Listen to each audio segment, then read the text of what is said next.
Mwy a mwy, mae disgwyl i ni redeg ein bywydau drwy sianeli digidol, boed hynny'n bancio ar-lein, archebu hediad neu brynu tocyn ar gyfer cyngerdd neu ddigwyddiad chwaraeon.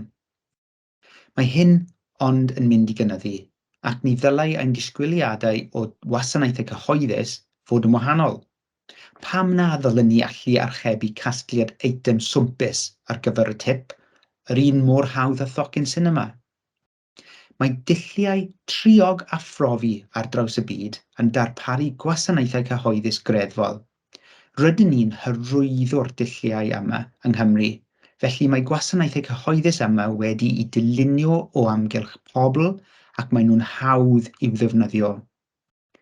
Ni fydd trawsnewid yn digwydd dros nos.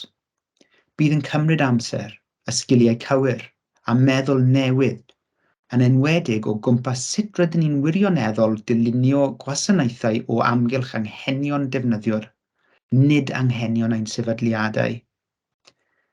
Rydym yma i'ch helpu i ddeall beth yw digidol a sut y gall dulliau digidol arwain at wasanaethau cyhoeddus gwell, mwy effeithlon ac yn bwysicach gwasanaethau sydd wedi cynllunio o amgylch anghenion y defnyddiwr.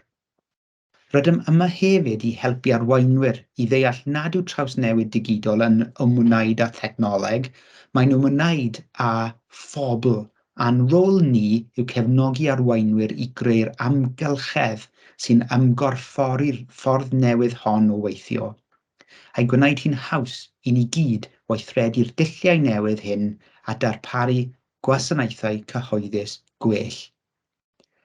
Gobeithio y gwelwch fod digidol yn ymwneud â diwylliant a phobl, nid technoleg yn unig.